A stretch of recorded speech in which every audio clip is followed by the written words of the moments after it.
fleet preparing to power down and begin diagnostics. Yeah. Tell you what, do a weather and ATC check, start listening in on ground control. Sir, there are still terabytes of calculations needed before an actual flight is advised. Jarvis, sometimes you gotta run before you can walk.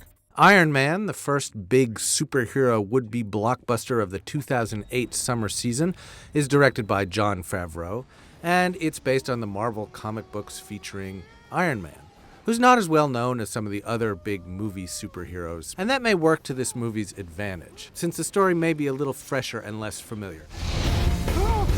There's a lot of the usual first superhero franchise movie baggage that's missing from this one. There's not a lot of psychological backstory, flashbacks, childhood trauma. There's not a big identity crisis about being a superhero. And this superhero doesn't even really have superpowers. He just has this really cool metal suit that's heavily weaponized that he's designed and built himself. You said your other nickname, the Merchant of Death. That's not bad. The best thing about this movie is the casting. It's unusual to think of a superhero film as an actor's picture.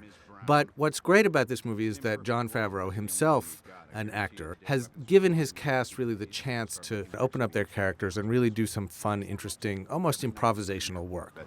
I can see that. I'd like to show you firsthand. First of all, and best of all, there's Robert Downey Jr., who plays Iron Man and Iron Man's alter ego, Tony Stark.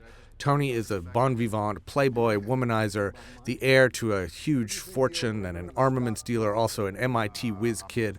All of these elements that wouldn't work together at all if he weren't played by Robert Downey Jr., who is just one of the most nimble and funny and instinctive actors we have around. We do. We're ironmongers. We make weapons. My name on the side of the building. And what we Another such actor is Jeff Bridges, who plays Tony Stark's partner and mentor in the company and perhaps his nemesis.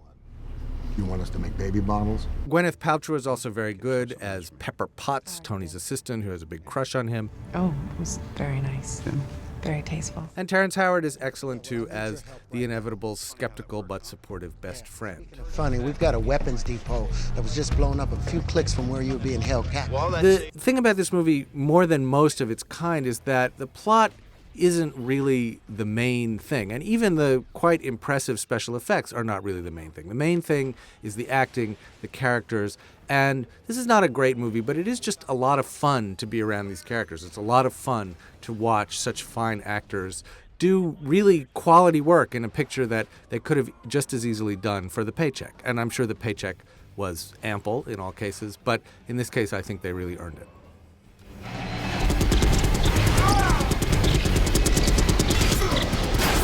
Push left!